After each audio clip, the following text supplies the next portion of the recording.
The terminal at Houston Intercontinental hummed with its usual Friday evening energy. Rolling suitcases, families reunited, business travelers tapping at phones.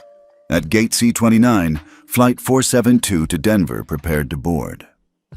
Two little girls, Skylar, 9, and her sister Naomi, 8, stood at the front of the line, clutching matching burgundy rolling carry-ons and their boarding passes. Their crisp school uniforms and neatly pressed cardigans gave them an air of pride. Their bright eyes reflected excitement for the weekend ahead. They'd traveled alone before, escorted by a Delta, unaccompanied minor attendant all the way from the check-in desk. Their father, Julian Ward, CEO of Ward Tech Security Solutions, had personally arranged every detail. But none of that mattered the moment the gate agent looked at them. Patricia Davis, the lead attendant for JetSure Airways, scanned Skylar's boarding pass. A quick beep, then a second-long pause. Patricia's lips curled into a cold half-smile. She didn't hand the pass back. Instead, she gripped it between polished fingernails and ripped it in two. "Sweethearts," she said loud enough for half the gate to hear, voice dripping condescension. "You clearly don't belong here." Naomi's eyes went wide. She took an involuntary step back, clutching at Skylar's sleeve. "But," she began, voice quavering. Skylar shot her sister a look of fierce protectiveness. "We have tickets," she said, voice shaking but determined. Patricia tossed the torn remnants into the trash bin with a flick of her wrist. She turned her back to the girls and addressed the crowd. "If anybody here is missing their real boarding passes, feel free to step forward and collect them." A murmur rippled through the line. A mother with a toddler shifted uncomfortably. A businessman in a sharp suit pretended not to listen. One or two people glanced over and quickly looked away. No one moved to help. Skylar's heart pounded. She sank to one knee so she could speak to Naomi at eye level. "Hey," she whispered, brushing a stray curl from Naomi's forehead. "Maybe it's a mistake. Let's just wait." Naomi nodded, tears threatening. "Okay," she managed, her voice catching. Patricia clicked her tongue. "Mistake? The system's very clear. 2 minors traveling alone. No additional ID on file. This flight is for ticketed passengers only." She drew out the word "only," as though it were the most precious adjective in the dictionary. Skylar swallowed, trying to steady herself. It's under my name. Skylar Ward. You can call for escort verification." Patricia's eyes flicked toward the nearby podium where a JetSure attendant in red blazer scanned in unaccompanied minors. Instead of summoning her, Patricia checked her manicure and said, "I'm not the one who handles UMs. You'll need the unaccompanied minor desk over there." She pointed toward an overcrowded service counter 2 gates down.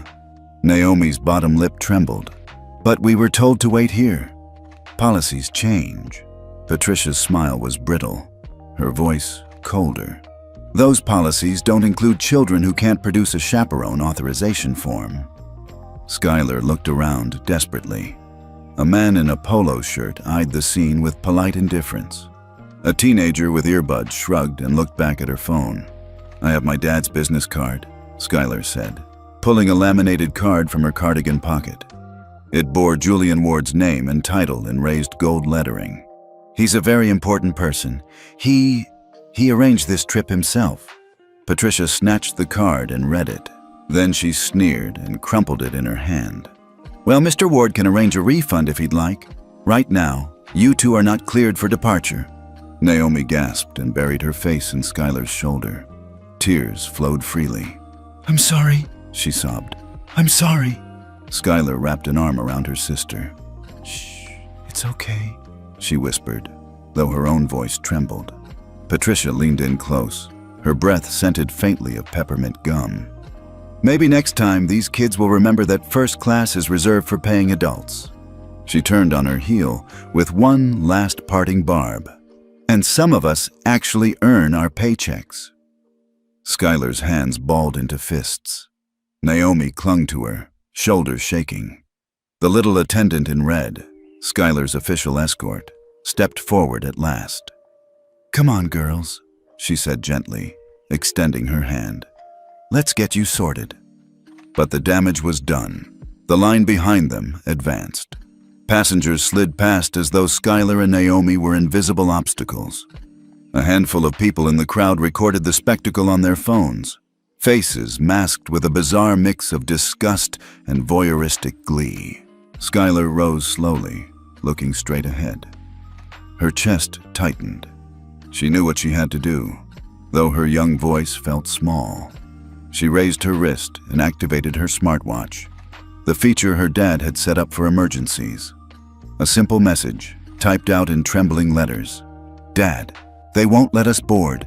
They tore our passes. Help!" As she hit send, Naomi peeked around, eyes red and glistening. "Will he come?" she whispered.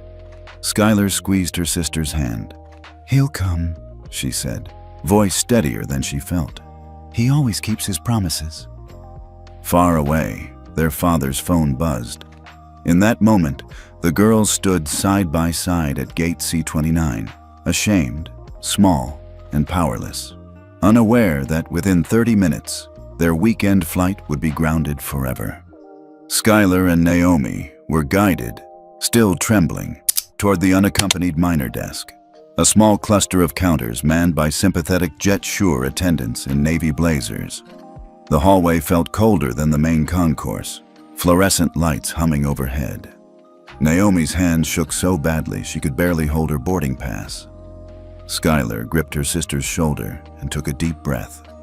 When they reached the desk, a younger attendant named Marisol glanced at their passes, then at two polished carry-ons, then back at the girls. "All right," Marisol said softly. "Let's see what we've got." She scanned the passes again, fingers tracing the barcode. Skylar gave a small nod of gratitude, her heart hammering. "Thank you," she whispered. But before Marisol could hand the passes back, a sharp voice cut through the calm. "Excuse me." Patricia Davis appeared at the end of the row, arms crossed, perfectly manicured nails tapping her forearm. "What's happening here? I thought you had these little escorts sorted." Her tone was mocking. Marisol's expression flickered with discomfort, but she's been trained never to back down from Patricia. "Ma'am, these minors came with a verified escort request. We're just confirming documentation." Patricia rolled her eyes and stepped forward, looming over the girls. "Documentation? They look like they couldn't find their way out of a daycare." She paused so that everyone in earshot could register the insult. Naomi squeezed Skylar's hand and took a tiny step back. Skylar squared her shoulders. "We were told, escorted minors go to this desk." Her voice wavered but carried more confidence than before. "We have our boarding passes and our school IDs." Patricia snorted. "School IDs? You're 8 and 9. You look like you still nap at 3. Bring me something grown up." She held up a finger, poised to snatch the passes again. Skylar closed her eyes for a moment, remembering the small laminated card her father had insisted on. "We also have my dad's business card." She reached inside her cardigan and produced a glossy card the size of a credit card. It read in embossed gold letters, "Julian Ward, Chief Executive Officer, Ward Tech Security Solutions, securing the skies, one innovation at a time." Patricia grabbed the card and held it at arm's length. She studied it for a beat, then deliberately flicked it open like a playing card. "Ward Tech? Who?" She flipped it shut and scoffed.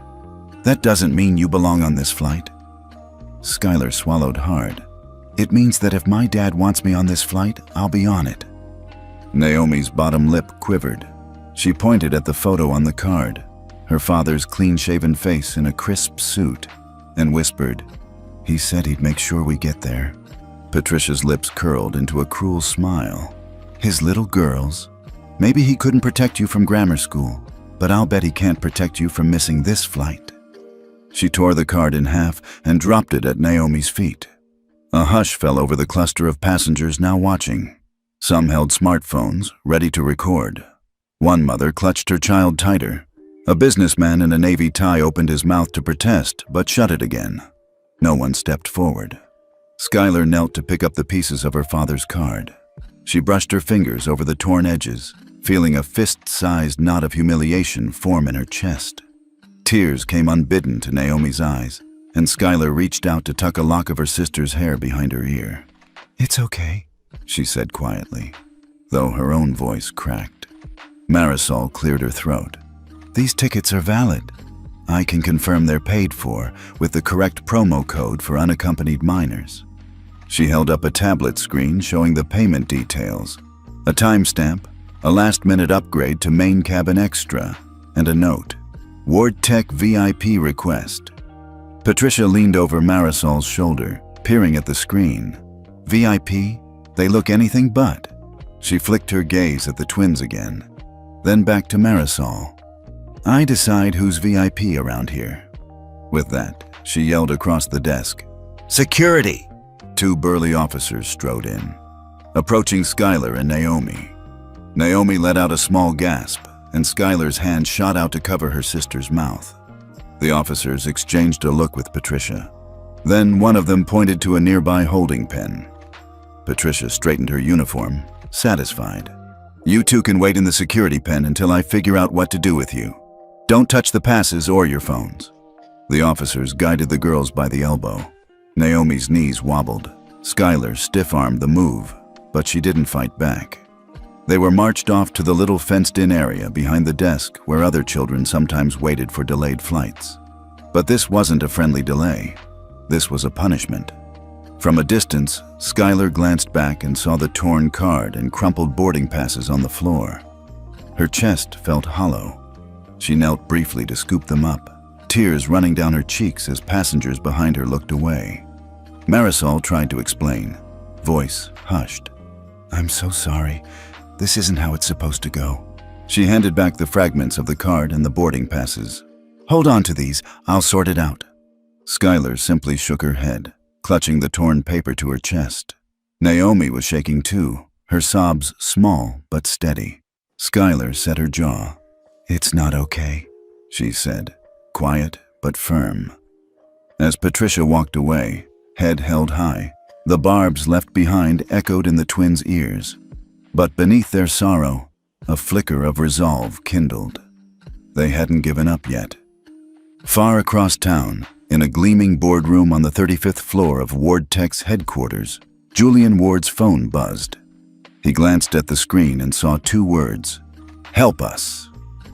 His jaw tightened.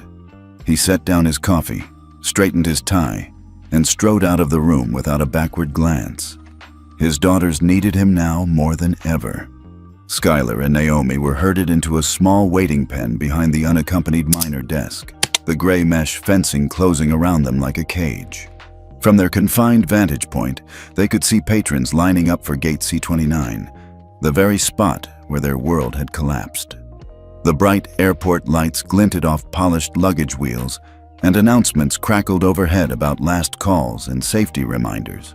Ordinary sounds in an airport suddenly charged with cruelty. A group of business travelers in pressed suits chatted quietly at the front of the line. One of them glanced toward the girls, then returned his gaze to his phone screen without a word. A pair of college students, earbuds in, backpacks slung low, laughed about weekend plans, completely oblivious to the spectacle unfolding nearby.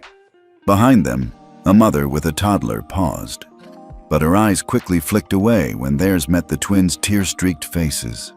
She clutched her child closer and moved on. Skylar felt her chest tighten. She swallowed hard, eyes scanning for any flicker of empathy. All she saw were backs turned, shoulders shrugged. Naomi stood beside her, little shoulders trembling, her bottom lip quivering in silent sobs. Skylar reached out and placed an arm around her sister, squeezing as if to hold both of them together against the world. A low murmur drifted through the line. Two elderly passengers, seated on a bench just outside the pen, whispered to each other in clipped tones. Skylar caught fragments. "They don't belong, not here alone. Probably trouble with their papers." The word stung sharper than the sting of tears. Naomi peeked through the mesh, voice tiny. "Sky, are they talking about us?" Skylar lifted her chin and forced a steady tone. "They're just people with bad manners." She looked at the older woman who'd been whispering and managed a curt nod that went unnoticed. A middle-aged man in a polo shirt finally raised his head as if sensing someone watching. He wandered closer, leaned in to get a better look at the girls. For a heartbeat, hope flared in Skylar's chest. Maybe he'd speak up. But the man simply shook his head, muttered to himself, and walked on. He blended back into the anonymous flow of travelers, disappearing with the promise of indifference. Skylar's stomach knotted. She swallowed around a lump in her throat, blinking fast so the tears wouldn't spill. Naomi's breath was ragged. Even the little red escort attendant, Marisol, hovered at the edge of sight, but remained silent. She'd looked apologetically at the twins earlier, but now she ducked her gaze whenever their eyes met. An announcement boomed overhead. Final boarding call for Flight 472 to Denver. All passengers, please proceed to Gate C29 immediately. Skylar glanced at her watch. 10 minutes since Patricia had torn their passes. 10 minutes since their dignity had been ripped away in public view. 10 minutes in which everyone had simply watched. Her fists clenched around the stitching of her cardigan. Across the pen, Naomi sank to her knees, burying her face in her hands. She stifled hiccups that racked her small frame. Skylar dropped to one knee beside her sister, brushing a strand of hair back from Naomi's tear-streaked cheek. "It's okay," Skylar whispered, though her own voice trembled. "I've got you." She reached into her pocket and pulled out the larger piece of their father's business card, still bent but intact against the mesh. She held it out to Naomi. "Here, remember who we are." Naomi peeked through her fingers, eyes red and shiny. She nodded, clutching the card. Skylar drew in a shaky breath. "We'll fix this. Dad will fix it." Behind them, a woman in a colorful scarf held up her phone and began recording.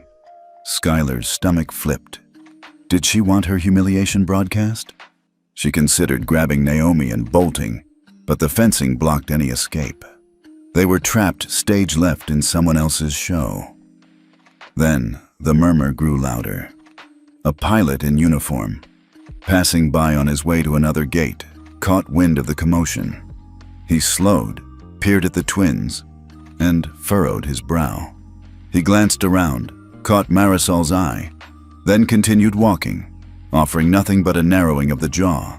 Skylar bit her lip so hard it burned. She gazed at Naomi, who had lifted her head and sniffled. "Why won't anyone help us?" Naomi's whisper trembled with the weight of betrayal. Skylar hesitated.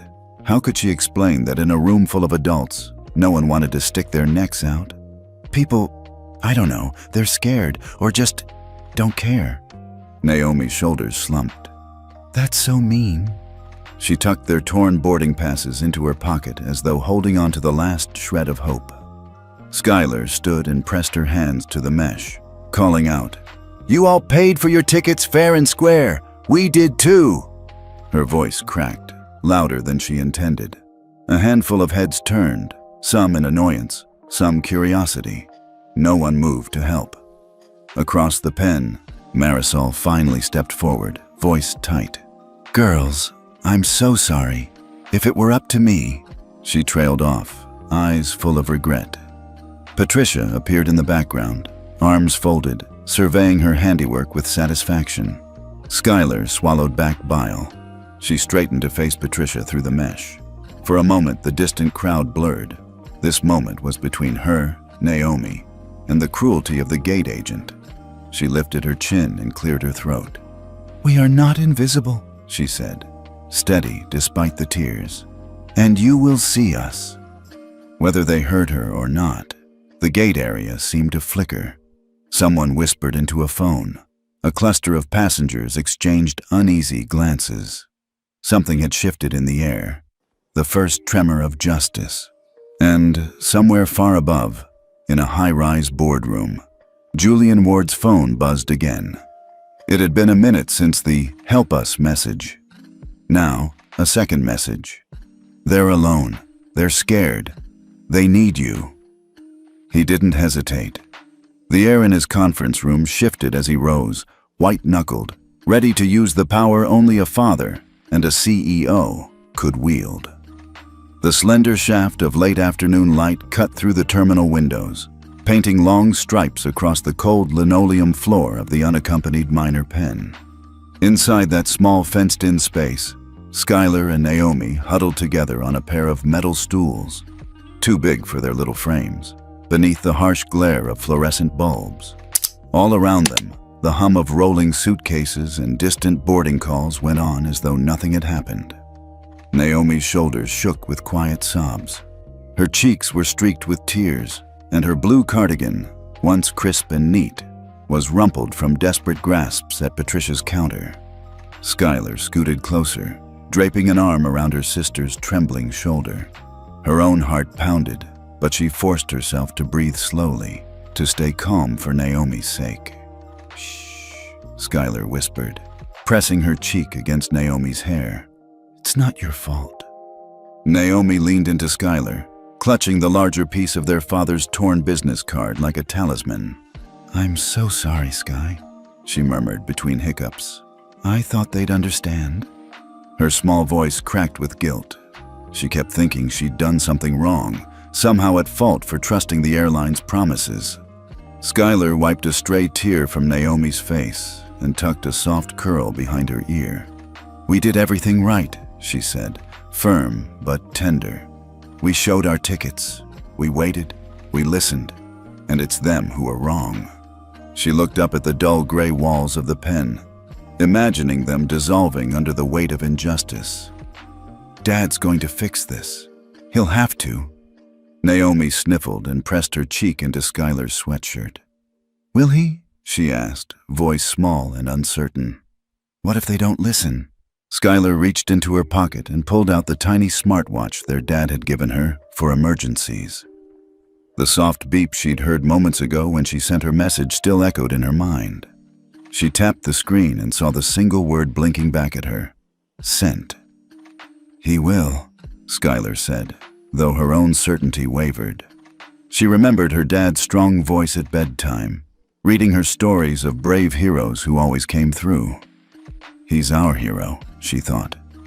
Still, the longer they sat here, the scarier it all felt. She hugged Naomi tighter. A janitorial cart rattled past, its attendant avoiding the pen's entrance. A flurry of footsteps echoed from the concourse beyond. No one offered help. No one knocked on the mesh to say, "Come on, girls, let's get you on that plane." The indifference stung worse than Patricia's cruelty. Skylar cleared her throat. "Remember when we missed the school bus last winter?" she asked, voice gentle. "You cried until Mom showed up with hot chocolate." Naomi nodded, a faint smile glimmering through tears. "She always fixed things." Skylar smiled back. "Yeah, and Dad fixes things too." She reached into her backpack and pulled out 2 granola bars, packed for their trip, offering one to Naomi. "Here," she said. "Eat something. You need your strength." Naomi took the bar, unwrapped it with trembling fingers, and nibbled. "Thanks." Her tears slowed to quiet sniffles. Skylar leaned against the mesh, placing her hand flat on the cold metal. "They can see us, but they don't see us," she whispered. "We're more than just faces in a pen." She raised her chin, steeling herself. "We're sisters, and we're brave." Naomi met her sister's gaze, her tears replaced by a fragile spark of defiance. "Brave," she echoed softly. An announcement crackled overhead. "Last call for Flight 472. All remaining passengers, please board now." Skylar's pulse quickened.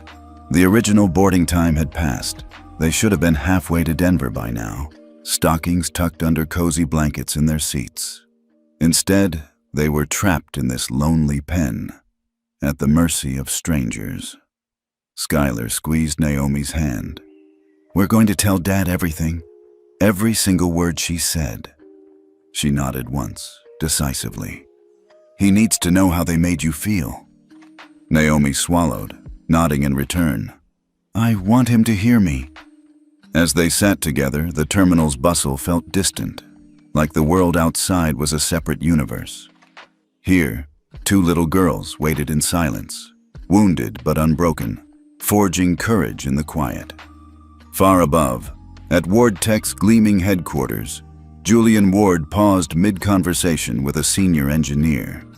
The flicker of an incoming message showed two simple words, "Help us," and a location, Gate C-29. His eyes narrowed.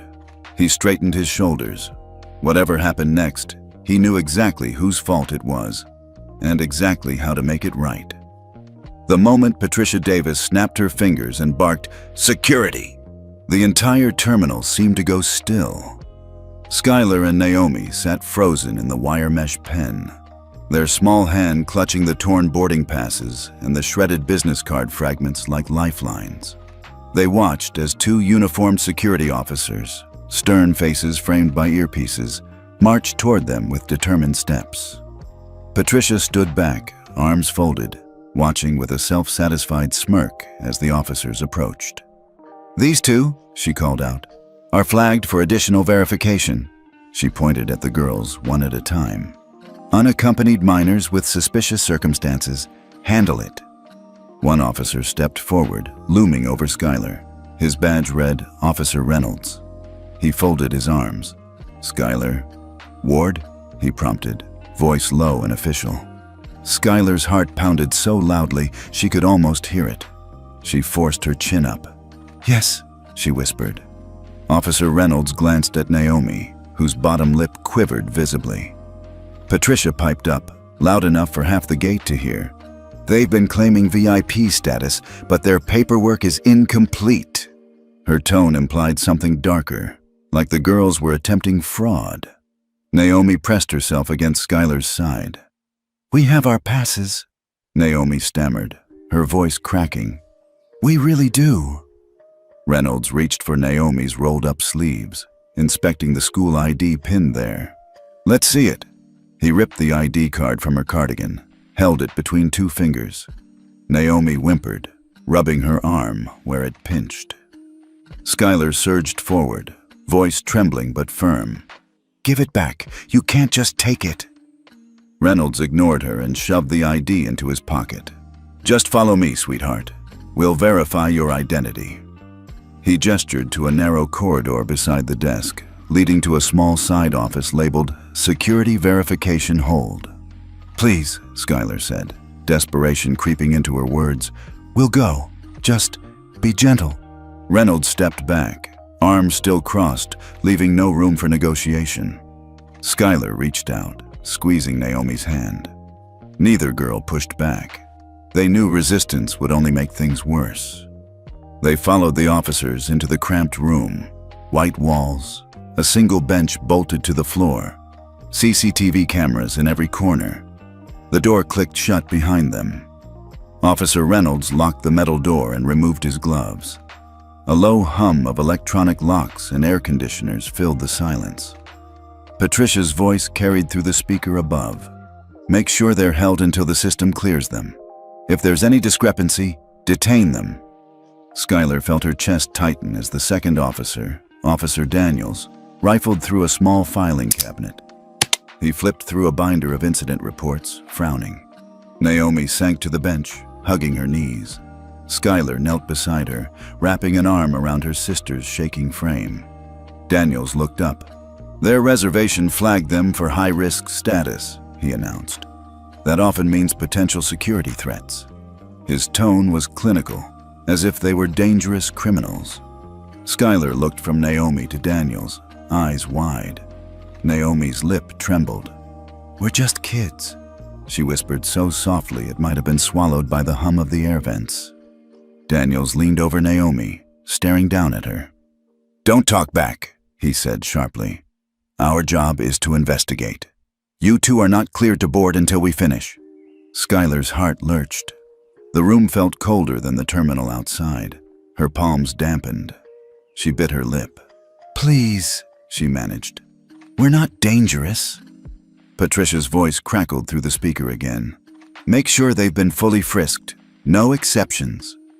Frisked. The word was a hammer blow. Skylar's stomach churned. Reynolds approached. "Out of respect for protocol, we'll need to check your outer garments," he signaled Daniels. Naomi's eyes filled, but she didn't cry out. Skylar's jaw clenched as Daniels patted down Naomi's arms and shoulders, then moved to Skylar.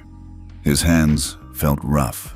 Every push and rub of fabric against fabric, every flick of a latex glove, felt like a violation, not of policy, but of their dignity. "Anything in your pockets?" Daniels asked Skylar. He emptied her pockets onto the bench, a hair clip, 2 granola bars, and the battered half of her father's card. Daniels picked up the card fragment, waved it. "One half of a VIP card," he said aloud. Patricia's sneer crackled through the speaker. "I suspected as much." Skylar's throat tightened. The card crumbled in Daniels's hand. "Stop," she said. "That's all we have of it." Her voice quavered. Daniels dropped the card half into a collected evidence bag. "Evidence of possible tampering," he muttered. Patricia's final blow came over the speaker. "Lock the door. Don't let anyone in until I get back." Reynolds turned the deadbolt. The latch clicked. Naomi buried her face in Skylar's shoulder, sobbing. Skylar wrapped her arms around Naomi, rocking her lightly. "I'm here," she whispered. "I'm here." Naomi's voice came muffled, shaky. "They hate us." Skylar forced herself to think of their father, Julian Ward, the CEO who never backed down. She remembered his calm reassurance. "You can always count on me." She straightened and wiped her eyes. Clearing her throat, she spoke as much to herself as to Naomi. "They're just scared of the wrong thing." Naomi peeked up. "What are they scared of?" Skylar swallowed hard. "You and me? Until Dad shows them they shouldn't be." A distant rumble shook the door. The sound of boots on the tile floor grew louder. The office phone rang, piercing the tension. Reynolds glanced at Daniels, then stepped outside to answer. Alone in the small office, Skylar hugged Naomi tighter. The hum of the ventilation was deafening now. She pressed her ear to the wall, straining to hear conversation, but all she caught was muffled voices, one calm, one tense. Perhaps that calm voice was her father's. Skylar closed her eyes, drawing strength from that single hopeful thought. She would protect Naomi. She would do whatever it took to remind everyone, especially Patricia, that these girls belonged exactly where they were supposed to be, on Flight 472 to Denver, with a father who refused to let them down. The little security room felt colder than ever. Skylar and Naomi huddled on that hard metal bench, the single fluorescent bulb overhead flickering in a steady, maddening rhythm. The door was locked, the security hold sign mocking them through its glass window. Every sound, footsteps in the corridor, the distant murmur of boarding announcements, felt amplified, a reminder of the world rushing past without them. Naomi hugged Skylar's hand, her tears long gone, but her chin still quivering. Skylar closed her eyes for a moment, willing herself to stay strong. She remembered her dad's words that morning. "I've got you. Always." That memory sparked something inside her, a tiny ember of defiance. She shifted, reaching down into her cardigan pocket to tap the tiny touchscreen on her smartwatch. Her finger hovered for a second, heart pounding so fiercely she wondered if Naomi could hear it. Then she typed, careful despite shaking hands. "Daddy, they won't let us board. They said we don't belong. Help us." She hit send, and the watch gave a soft, reassuring beep. That beep felt like a lifeline thrown across miles of terminal and cityscape. Skylar looked up at Naomi, eyes wide with worry and hope at once. "Done," she whispered.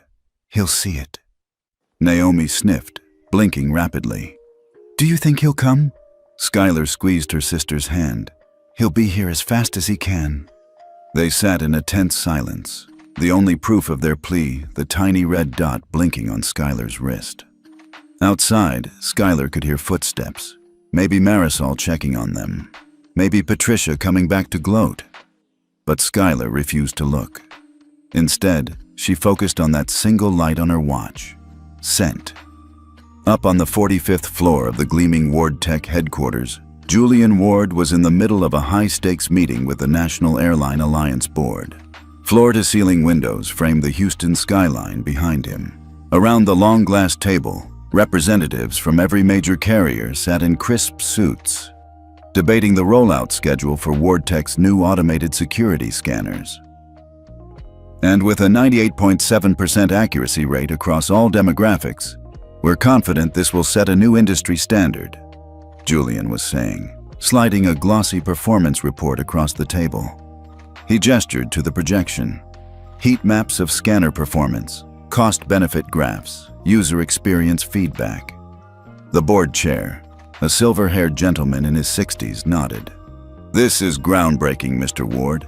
We'd like to move forward to a pilot program in all NOBA airports by Q3. Julian tapped his pen, lips curling into a small, controlled smile. He was about to reply, point by point, when he felt a buzz against his wrist. His gaze flicked down to his smartwatch. One new message. "Help us." No context, just urgency. He paused mid-sentence, glancing at the room full of expectant faces. The chatter hushed as everyone noticed his distraction. Julian's jaw tightened, and for a heartbeat, the man known for his calm composure vanished, replaced by a father's fierce protectiveness. "Excuse me," he said, voice clipped yet polite. "I need to step out for a moment." He stood, straightening his suit jacket, eyes still on the watch. The board chair cleared his throat. "Certainly, Julian. We'll continue without you." Julian nodded curtly and walked out, strides long and purposeful. He passed rows of staffers in the hallway, all pausing to look at him, some in curiosity, some in respect. No one dared stop him. He reached the executive elevator and pressed L for lobby, but his mind was already racing toward the airport. Back in the security hold room, Skylar and Naomi had just started to relax when they heard hurried footsteps outside. It wasn't the lumbering pace of Officer Reynolds or the smug swagger of Patricia. This was brisk, urgent. Naomi sat up, eyes wide. Skylar's heart lurched. Against the telltale click of leather soles on tile, Skylar rose and went to the door, pressing an ear against the metal. A muffled male voice said, "Open this door now." There was authority in the tone, no question of choice. The cuff of Officer Reynolds' uniform appeared through the window, followed by the flash of an official badge. The deadbolt rattled, then clicked. The door swung open. Julian Ward filled the frame. He looked down at Skylar and Naomi, his stern business veneer melting into pure relief and something fiercer, pride, love, and simmering rage all at once. For a moment, time froze. Skylar's eyes shone. "Daddy!" she exclaimed, stumbling forward as Naomi ran into his arms. Naomi's silent tears finally broke, but in Julian's embrace, they felt safe, recognized, believed. He gave Skylar a quick, protective kiss on the forehead. "I'm here," he whispered. Skylar's knees wobbled. He supported both girls against him. Reynolds cleared his throat, stepping back. "Mr. Ward, this is a secure area." Julian held up a hand, his gaze steely. "These are my daughters," he said quietly but firmly. "You will not speak to them like this again. Open the gate." His words echoed with the authority of a CEO and the tenderness of a father. The officer scurried to the lock, relocking the bolt with a swift motion. "Yes, sir." As the trio stepped back into the bright terminal lights, Skylar looked around at the stunned crowd. Passengers paused, phones lowered. Camera apps blinked off. The buzzing of the terminal resumed, but now it sounded different. Attentive, respectful. Skylar slipped her hand into Naomi's, squeezing it. Naomi's grin was small and shaky. Skylar whispered, "We did it." Julian smiled down at them, his stern facade giving way to warmth. "We're not done yet," he said, giving Skylar's watch a glance. "But this is a start." And in that moment, as the Ward family moved together toward justice, the airport felt a little smaller, and the world a little more hopeful. Julian Ward's heels clicked against the marble floor of the Ward Tech headquarters lobby as he strode past reception without a hint of acknowledgement. The elevator's glass doors slid open on the lobby level, And he didn't pause to consider the polite smiles of associates waiting for rides. Instead, he kept walking straight to the black Lincoln MKT parked curbside, its engine idling in the humid Houston air. Inside the SUV, Julian dropped his leather portfolio into the passenger seat with a sharp snap. Folders slid free. Quarterly projections, RFP drafts, invitations to next week's gala. But he ignored them. They were no different than Patricia Davis's torn boarding passes. Irrelevant.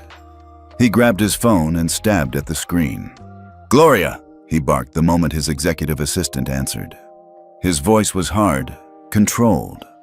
But beneath it lay a storm. "Scrub my afternoon. Cancel the NOBA rollout meeting. Get me legal counsel and regulatory affairs on the line. Now." "Yes, sir," Gloria replied, her calm tone a lifeline against the rising tide of anger in his chest. "I'll reroute your schedule and convene the emergency ops team."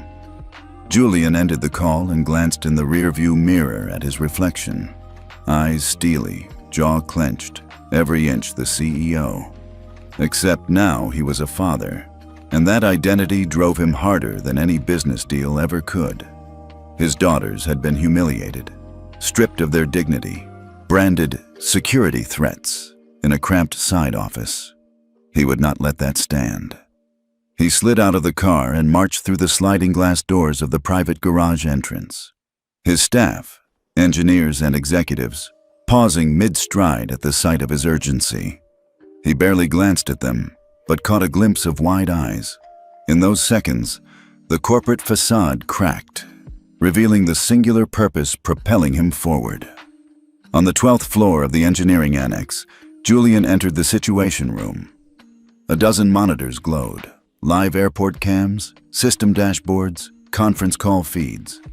At the head of the oval table sat Diane Foster, Ward Tech's general counsel, and Marcus Lee, VP of Regulatory Affairs. Both looked up when Julian's phone buzzed again, an alert from his daughter's smartwatch. "Ladies and gentlemen," Julian said, voice low and unwavering, "I'm here on personal and professional grounds. Effective immediately, I'm requisitioning every resource we have to respond to an abusive protocol at Houston Intercontinental." He slid a sheaf of papers across the table, flight manifests, images of Patricia tearing Skylar's ticket, and a screenshot of his daughter's watch alert. "My daughters were detained and called security threats, under my name, on my watch." Diane picked up the documents, her expression tightening. "Julian, if we're going to take action," he cut her off. "We're not negotiating. I want the National Airline Alliance to revoke JetSure's security certification across all FAA-affiliated airports.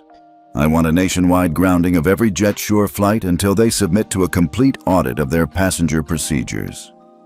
His gaze swept the room. "We'll present it as a safety issue. Their crew has demonstrated reckless profiling. They put children at risk. That's enough to justify an emergency order." Marcus, accustomed to smoothing regulatory wrinkles, leaned forward. "That's an unprecedented demand. The FAA would never—" "Watch me," Julian said, standing so abruptly his chair scraped the floor. "I'll lean on the political capital I've built. We've partnered with the FAA on screening tech pilots. I've sat on NABA safety committees. I know who to call." His voice was a promise and a warning. Diane exchanged a look with Marcus. Then she nodded. "Understood. I'll draft the emergency petition. We'll cite Title 49, Section 44901, Passenger Safety Protocols. We'll argue that JetSure's crew has breached the standard of duty of care for minors." Julian allowed himself a single nod of appreciation. "Good. And prepare a press brief. I want media ready the second the order drops. I want every airport TV monitor rolling footage of Patricia's meltdown and the security threat memo stamped across the manifest." He paused, then added quietly, "This isn't about retaliation. It's about principle. If we let one airline treat my children that way, we let them treat anyone that way. It ends now." A tense silence followed. Then Gloria appeared at the doorway, tablet in hand. Meeting scheduled for 10 minutes. Teams assembled. Julian checked his watch, noting the time since his daughter's first message. 30 minutes. Thank you, he said. He turned on his heel and strode out, every bit the executive with a mission. But now that mission was deeply, personally invested. Back at Gate C29, Skylar and Naomi sat in the open space where the fence once confined them, their father's arrival dissolving the isolation. They watched as officers and jet-sure managers scurried, whispering urgently into phones. Their escort, Marisol, approached tentatively, offering gentle reassurance. Skylar nudged Naomi. Something's happening. She cupped her hand to her ear, listening. Revocation order. FAA emergency directive. All jet-sure flights grounded. Naomi's eyes widened. Grounded? Does that mean we can't go anywhere? Skylar smiled, a quiet triumph shining through her tears. It means they're in trouble, but it also means Dad is fixing this. A hush fell over the gate area as an announcement crackled overhead. Attention passengers. All jet-sure Airways flights are temporarily grounded nationwide. We apologize for the inconvenience. Passengers exchanged stunned looks. Some clapped softly. Others murmured into phones, eager to share the news. Skylar reached for Naomi's hand. They didn't need to speak. The world had heard their story, and their father's fury had lit the fuse for justice. Julian Ward's fingertips hovered over his phone screen as he stormed into the executive briefing room at FAA headquarters. The polished mahogany table gleamed beneath the chandeliers, but Julian's reflection was all business. A dozen top FAA officials and NABA representatives sat waiting, some visibly nervous, others confident they'd seen it all. On a wall-mounted monitor, live feeds from terminals across the country flickered. Dozens of jet-sure gates idling, aircraft at their gates. Julian wasted no time. With a curt nod to the FAA administrator, he tapped the call button. A synthesized ring echoed in the silent room until the administrator's calm voice came on speaker. Mr. Ward, we've been expecting your call. He drew in a steadying breath, channeling every bit of authority he'd built as CEO and father. This is beyond a simple service complaint, he began, voice clear. My daughters were detained, labeled security threats, and insulted in front of a crowd. That constitutes a breach of the duty of care for minors. Under Title 49, Section 44901, I'm formally requesting an immediate emergency order. Revoke jet-sure Airways' security certification and ground all jet-sure flights nationwide, effective 30 minutes from now until they submit to a full audit of their passenger screening protocols. No exceptions. A murmur rippled around the table. The FAA's general counsel cleared her throat. That's an extraordinary request, Mr. Ward. Revoking an entire carrier's certification on such short notice requires substantial evidence of systemic failure. Julian laid out the evidence. Scanned images of boarding passes torn in half. The security ticket stamped, high risk. Recorded audio of Patricia Davis calling his daughters fraudulent. And the timeline proving the detention. He handed over a dossier stamped in bold red letters.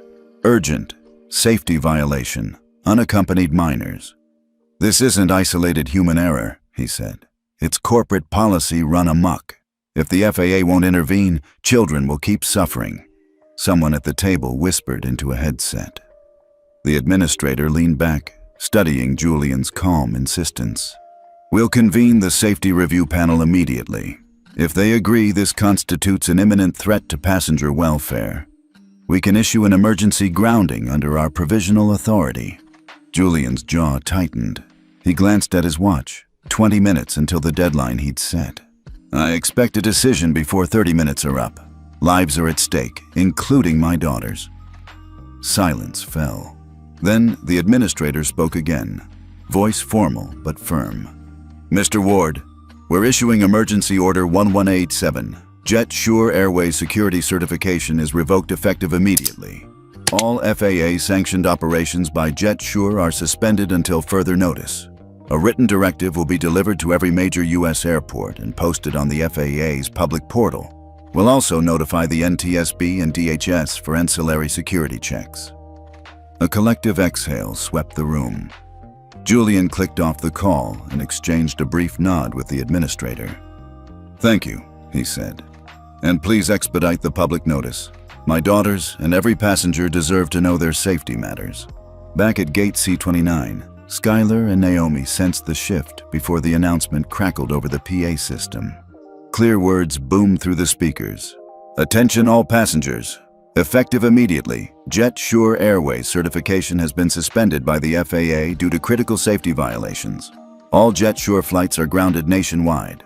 Passengers with alternate itineraries or questions, please proceed to customer service." The terminal erupted. Some gasped.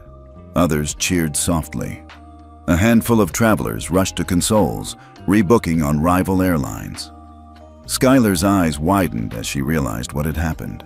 Naomi clung to her arm, mouth agape. Marisol, the unaccompanied minor attendant, approached, voice trembling with relief. "Oh my God, girls, he did it." She handed them fresh boarding passes on another carrier. "Here, first class, direct to Denver. Just, you two go." Skylar nodded, tears of triumph shining in her eyes. "Thank you." Naomi pressed her sister's hand, still unable to speak. Across the concourse, Patricia Davis stood by the counter, pale and shaken. Nearby, a uniformed manager held a stamped envelope from FAA enforcement. He whispered into his radio, brow furrowed. Patricia's face crumpled as she read its first line. "Your security certification is hereby revoked." She sank onto a stool, dread washing over her. Skylar and Naomi slipped past the stunned crowd, escorted by Marisol through a side corridor. As they walked, Skylar caught sight of the live flight status boards, every JetSure flight listed as grounded by FAA. Naomi whispered, voice crackling with awe. "They're all stopped." Skylar inhaled deeply. "He wouldn't let it go," she said softly. "He made them stop." A man in a business suit stopped them. "Excuse me," he said gently. "Are you the ward girls?" Skylar nodded. He held out a phone with a news clip playing, images of two little girls at Gate C29, voiceover describing the FAA's emergency order. "You just changed the whole system," he said, awe in his voice. Skylar glanced at Naomi, who nodded, pride replacing fear. They took each other's hands and continued down the hallway, two small sisters in crisp school uniforms, escorted by a former stranger, but now protected by the full force of federal authority. And in that moment, as the Denver gate came into view, they knew this was more than a personal vindication. It was the start of a new standard, one where no child, no passenger, would ever be called a security threat without consequences. The digital display above Gate C29 blinked from boarding now to grounding in effect in large red letters, and a hush fell across the crowded waiting area. Skylar and Naomi stood just outside the dusty white line marking where passengers queued, too small to see over the counter, but close enough to feel every charged look in the room. A tall man in a crisp blue uniform stepped forward. He was the JetSure station manager, Mr. Harrington, his tie loosened and shoulders tight with pressure. He cleared his throat, and the overhead speakers cut in. "Attention, passengers of JetSure Flight 472. Effective immediately, this entire crew is permanently decertified nationwide by order of the FAA." Even as the words echoed, Mr. Harrington repeated them into his handheld mic. "This crew is permanently decertified nationwide. You will no longer see these uniforms operating any JetSure flight." At that moment, three of the attendants who had worked the gate, Patricia Davis and two colleagues, were summoned forward by airport security officers. Their crisp red blazers now looked out of place beneath the glare of midday lights. The crowd watched in stunned silence as an officer approached Patricia first. He snapped on a rubber-gloved hand and unclipped a shiny silver badge from Patricia's lapel. The badge tumbled into the officer's hand and clinked softly as it hit the metal tray at his side. Patricia's perfectly coiffed hair fell forward as she stared at the badge, disbelieving. "No, you can't do this," she whispered, voice cracking. The officer didn't look at her. He turned to her two co-workers, repeating the badge removal process with the same cold precision. Their mouths hung open. One attendant, her eyes brimming, dropped her boarding pass scanner and stumbled back. Skylar and Naomi pressed together, watching as the flight crew's world unraveled. For a heartbeat, the terminal was eerily quiet. Then, a ripple of gasps spread through the passengers waiting to board. A man in a business suit raised his phone and began live streaming the scene, framing Patricia's rigid shoulders and trembling hands. Nearby, a cluster of teenagers who had laughed at the twins just an hour before exchanged awkward glances. A hush came over them, and one girl said softly, "That's unbelievable." Patricia wiped at her mouth, as though tasting the words she'd spoken to Skylar and Naomi. "You clearly don't belong here." Now, she belonged nowhere, at least in any jet-sure operation across the country. Mr. Harrington spoke again, voice somber. "This decision follows a federal finding of reckless profiling and unsatisfactory passenger screening procedures. We regret any inconvenience to our valued customers. Thank you for your patience while we reassign you to alternate flights." A murmur of approval rose. One passenger clapped once, softly, then another joined in. Soon, polite applause echoed as jet-sure travelers turned their backs on the now-defunct crew. Skylar squeezed Naomi's hand. Naomi's eyes were wide but glistening with tears. Not tears of fear this time, but relief and a dawning sense of justice. Skylar felt her chest tighten beside her sister, a mix of vindication and disbelief. The cruelty they'd endured summoned its own reckoning. Marisol, the unaccompanied minor attendant, led the twins closer to the counter. She offered them 2 new boarding passes, first-class seats on a partner airline, and a gentle smile. "Go on," she said softly. "You deserve better than that." As Skylar and Naomi moved forward, the man live streaming approached them. He showed them his phone screen.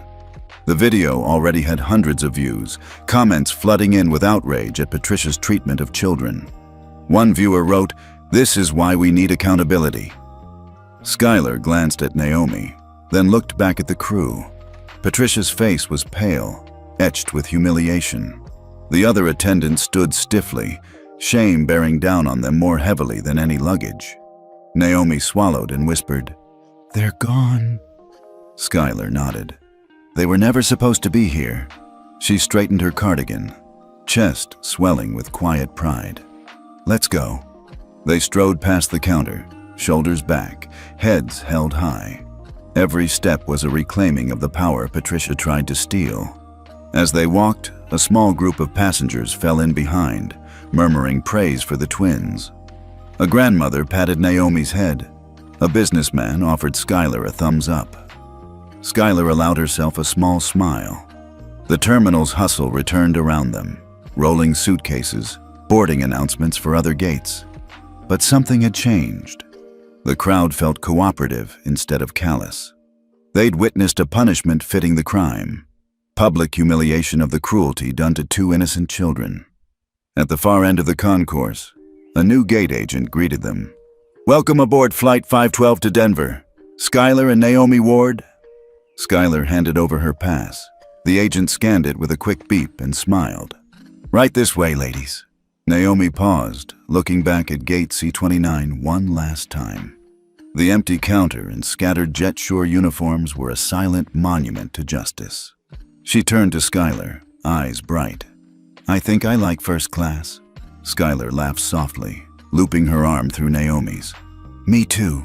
As they stepped onto the jetway, the man's live stream flickered off, replaced by an FAA bulletin on overhead monitors. "FAA enforcement action.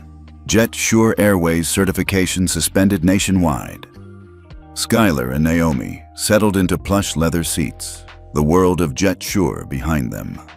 For the first time all day, they felt safe and seen.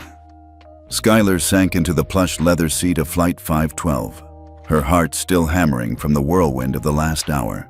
Naomi was already pulling the tray table down, arranging the in-flight peanuts their escort had handed them. Outside the window, jet bridges and workers in neon vests buzzed around the tarmac. But on the overhead info screen, something unexpected glowed in bold red letters. All JetSure Airways flights grounded nationwide. FAA emergency order effective immediately. Passengers around Skylar stirred. A woman 2 rows ahead paused mid-bite on her pretzel, eyes locked on the announcement. A businessman dropped his newspaper, jaw slack. Cabin lights reflected off hundreds of smartphones flicking on to capture the moment. Naomi's eyes widened. They really did it. Skylar reached out, squeezed her sister's hand. He did it. A hush spread through the cabin, replaced almost instantly by spontaneous applause. Strangers who moments before had been absorbed in their own departures now turned to one another, exchanging nods and smiles of solidarity.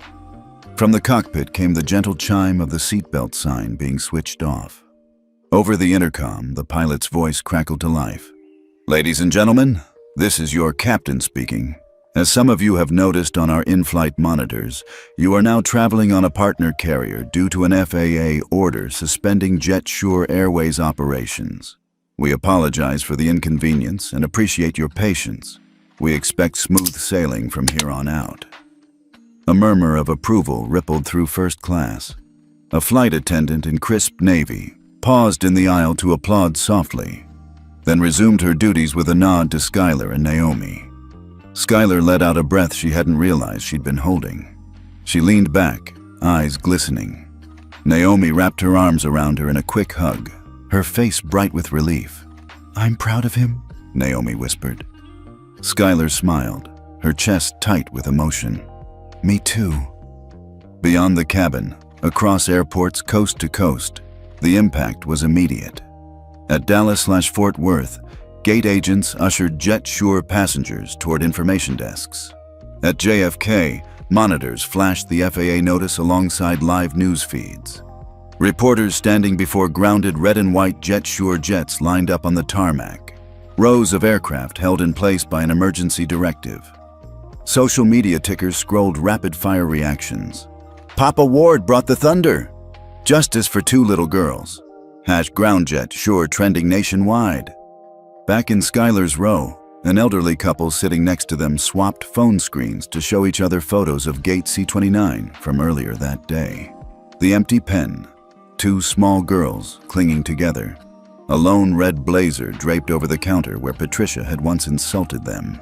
The husband cleared his throat and said quietly, "I'm sorry you had to go through that." Naomi reached into her pocket and pulled out the other half of their father's business card, now taped carefully back together. She handed it to the woman. "He fixed it," Naomi said softly. The woman smiled, tears glinting in her eyes. "He sure did." Skylar looked around the cabin at faces lit by cabin lights and overhead screens. Parents lecturing children, businesswomen tapping at tablets, retirees nodding in approval. For once, everyone was on the same page, a shared moment of righteous vindication. She turned to Naomi. "You know what the best part is?" Naomi shook her head. "We didn't have to fight. We just had to tell the truth." Naomi's grin was radiant. "And he listened." Skylar's gaze drifted forward toward the cockpit door, as if half expecting to see their father in the pilot's seat. She imagined Julian Ward standing there, arms folded, watching over them. He'd used every bit of his authority, not to punish, but to protect. She felt a flush of pride surge through her, and her lips curved into a confident smile. A flight attendant wheeled her beverage cart down the aisle. She paused by Skylar and Naomi's seats, offering 2 juice boxes. "Congratulations on getting your flight back," she said softly, lowering her voice. "Enjoy your trip." Skylar accepted a box with a grateful nod. "Thank you." Naomi popped the straw into the top, already peeling the tab. As the airplane began its taxi toward runway 33L, Skylar gazed out at the runway lights stretching ahead, blinking in orderly lines. She thought of Gate C-29, of the pen where they'd been locked, and of Patricia Davis, now stripped of her certificate. Her uniform hung in crates for evidence. Justice did not happen with a roar of violence, but through calm, decisive action. One emergency order signed in Washington, D.C., but sparked by the voice of an 8-year-old. The engine spooled louder, and the plane surged forward. Naomi squeezed Skylar's hand again. "I feel safe." Skylar glanced at her sister, her heart swelling. "Me too."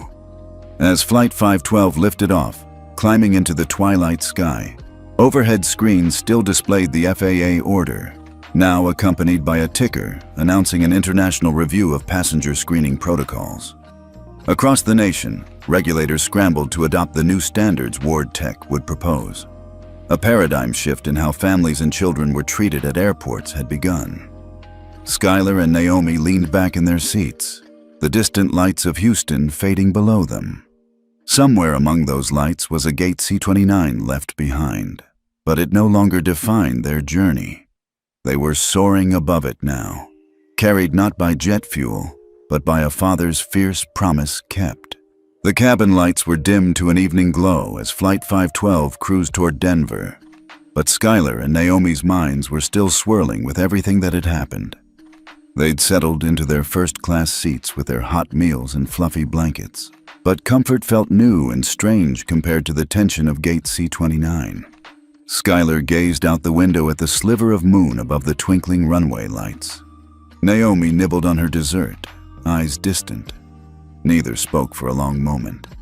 Then Naomi broke the silence. "Do you think they feel bad?" she asked, voice soft. Skylar sighed, tucking a loose strand of hair behind her ear. "I hope so." Their conversation faded as the scene shifted back at the terminal, outside their flight's gate, long after the twins had disappeared through the jetway. Back in the waiting area, a handful of passengers who'd witnessed the twins' ordeal lingered behind. Among them was Mrs. Ellison, the elderly woman who had clutched her toddler tighter when Skylar and Naomi were detained. She had watched, frozen with regret, while Patricia tore up tiny boarding passes and officers escorted the girls away. Now, the terminal was quieter. Gate C-29 stood empty, the red "Boarding Now" sign flickering off. Mrs. Ellison shuffled forward, holding a small box wrapped in silver foil. She approached the unaccompanied minor desk, where Marisol looked up in surprise. "Excuse me," Mrs. Ellison said, voice trembling. "May I leave this for the girls?" She set the box down gently. On the label, in careful handwriting, "Sorry, I did nothing. Ann Ellison." Marisol's eyes glistened. "I'll make sure they get it." A few rows away, Mr. Delgado, a businessman who'd tapped away on his tablet as the scene unfolded, folded his tablet shut. He caught Marisol's eye and approached, clearing his throat. I wanted to say I'm sorry," he said awkwardly. He pressed an envelope into Marisol's hand. "I should have intervened. I have contacts on other flights. If they need any help, I'd like to offer." Marisol nodded gratefully. "I'll pass this along." Even the gate agents themselves felt the weight of what had happened. In the employee break room, Patricia Davis sat alone at a stainless steel table, the weight of that morning's cruelty heavy on her shoulders. A coworker, Jamal, slipped her a half-eaten granola bar. "Here," he said quietly. "You must have missed lunch. You look upset." Patricia stared at the granola bar and then at Jamal. She shook her head, voice tight. "No, I'm okay." Jamal leaned in. "I saw what happened. He bit his lip. "You didn't have to tear those kids down like that." Patricia's eyes flooded. She swallowed twice, then accepted the granola bar. "I know," she whispered. I'm sorry." Jamal didn't say anything. He just nodded and moved away, leaving Patricia alone with her regret. Back on Flight 512, Marisol appeared in the aisle, holding a tray. At the front of first class, she paused by Skylar and Naomi. "I have something for you," she said, settling the silver-wrapped box on Skylar's tray table. Both girls leaned forward. Skylar carefully peeled back the foil. Inside lay 2 chocolate truffles, each nestled in a tiny paper cup. A slip of paper rested on top. "Forgive me for being silent. I'm ashamed. A friend." Naomi's hand covered her mouth, and Skylar's eyes welled up. She passed one truffle to Naomi. "Thank you," Skylar whispered. Marisol smiled. "People aren't all bad. Some of us see what's right." She patted Skylar's shoulder. "Enjoy. You deserve it." As the flight attendant moved down the aisle, picking up empty dishes, a man in a gray suit paused at Skylar and Naomi's row. He introduced himself as Mr. Green, an attorney seated a few rows back who had been on the phone arguing business deals earlier. "Skylar, Naomi," he began softly. "My wife and I watched everything you went through. It was wrong. We've donated to a scholarship in your name to support children's rights at airports." He took out a card and laid it on Skylar's tray. "The Green Fund for Youth Travel Safety." Skylar blinked, stunned. "Thank you," she said, voice catching. Naomi squeezed her hand. Mr. Green straightened.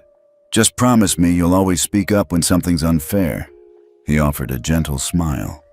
"You taught me that." Skylar looked at Naomi, and Naomi looked back with a shy, grateful grin. In that moment, they felt not just vindicated, but surrounded by kindness.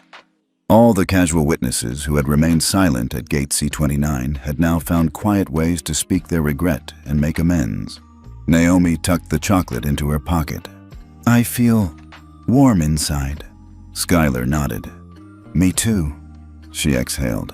"Sometimes coffee in first class isn't as sweet as this." Naomi giggled. "Better than chocolate, even." Skylar reached into her bag and pulled out the taped-together business card. She held it up so that the cabin lights caught the gold lettering. "This is the real VIP pass." A few seats away, the pilot peeked into the cabin and gave them a thumbs up. Another quiet apology, another nod of respect. Skylar settled back, chin up. "We belong anywhere we choose to be." Naomi grinned, confidence shining in her eyes. Anywhere, and as Flight 512 climbed into the night sky, the silver box and the gentle apologies reminded them, and every passenger aboard, that while cruelty could happen in a careless moment, compassion could follow in 100 small acts, restoring faith in the humanity around them. The morning sun filtered through the curtains of the Ward family's Denver hotel suite, casting a warm glow across the room. Skylar yawned and stretched, still wrapped in the memory of last night's turbulence, both in the air and on the ground. Naomi padded over to the window and peered down toward the bustle of taxis and shuttles below. "Do you think they really changed everything?" Naomi asked, voice hopeful. Skylar slid off the bed and grabbed the remote, flicking on the small flat-screen TV mounted in the corner. The morning news was already in full swing, bold headlines scrolling beneath the anchor's calm delivery. In historic move, FAA announces adoption of Ward Tech's unbiased screening system at all major U.S. airports. Skylar felt her heart skip. She sat on the edge of the bed, motioning for Naomi to join her. The anchor explained that within the next 6 months, airports from San Diego to JFK would begin installing Ward Tech scanners, machines rigorously tested to ensure equal treatment for every passenger, regardless of age, race, or background. A graphic illustrated side-by-side comparisons. The old system's glaring red alerts disproportionately targeting people of color, and the new system's uniform green checks. On screen, a graphic showed Julian Ward addressing reporters outside the FAA headquarters. He stood tall, flanked by banners that read, "Safety for all," and "No passenger left behind." He spoke clearly. "Today, we take a stand for every child, every family, every traveler who deserves dignity at every step of the journey. Thank you to the FAA for choosing fairness." Naomi clapped her hand, excitement lighting her face. "Dad did it!" Skylar smiled, brushing a loose curl from her forehead. "He did." She paused the TV and turned to her sister. "This isn't just about us anymore. It's about everyone." They dressed quickly, Skylar in the same school uniform she'd worn yesterday, Naomi in her bright cardigan, and joined their father in the suite's small kitchenette. Julian greeted them with quiet pride, setting fresh orange juice and breakfast pastries on the counter. He handed each girl a steaming mug of hot chocolate, the steam spiraling lazily upward. "I saw the news," Skylar said softly, wrapping her hands around her mug. Julian sat beside them, his presence a steady anchor. "The FAA's decision is a milestone," he said, voice warm. "It means no other child will ever be treated the way you two were." Naomi's eyes glistened. "I'm glad." Julian nodded. "Me too, but this is just the beginning." He reached out, brushing a lock of hair behind Skylar's ear. "Ward Tech will continue to refine the system, improving accuracy, reducing wait times, making travel smoother for everyone." Skylar imagined airports where every passenger stepped through a fair, unbiased process, where no one was singled out because of their skin or age. "It sounds like a dream," she said. He smiled, kissing the top of her head. Dreams can come true when you work for them. After breakfast, they prepared to check out. The elevator ride down felt like a victory lap. Every floor that passed brought them closer to home and to the life they'd fought to protect. At the curb, a line of black SUVs awaited, drivers holding signs for other VIP guests. A small crowd of reporters recognized Julian and raised cameras. He waved them off gently. Today was a family day, not a press conference. Inside the car, Skylar gazed out the window as the city drifted by. Naomi nestled into her sister's side, clutching the folded business card that had started it all. Julian drove in silence, focused but content. The radio played soft music, punctuated by a news bulletin. FAA also announces task force to oversee implementation of ethical AI in transportation security, co-chaired by CEO Julian Ward. Skylar's brow arched. "You're co-chairing?" Julian glanced at her in the rearview mirror. "Yes, we'll work with airlines, airports, and advocates to set firm guidelines so no one ever reverts to old biases." Naomi beamed. "You have so much to do." He laughed quietly. "There's plenty to keep me busy, but families come first." He reached back and squeezed both their hands. They drove through the airport's perimeter road, past Terminal A's gleaming glass walls. Skylar thought of Patricia Davis, stripped of her uniform and badge, sitting somewhere stalled by the consequences of her actions. She didn't feel vindictive. She simply felt that this was how justice was meant to work, measured, systemic, lasting. As the car turned a corner and the Denver skyline came into view, Skylar sat up straighter, inhaling deeply. She looked at Naomi, who returned her gaze with bright, determined eyes. Julian cleared his throat softly. "Girls, I'm proud of you both," he said.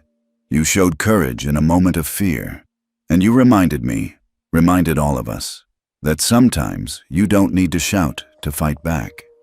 He paused, letting the words hang. Naomi looked up at him curiously. He continued, voice steady and kind. "You just need to stand tall and let the world adjust to your height." Skylar and Naomi smiled at each other. In that moment, as the morning sun glinted off Denver's glass towers, they knew he was right. They had stood tall, and the world had bent to meet them.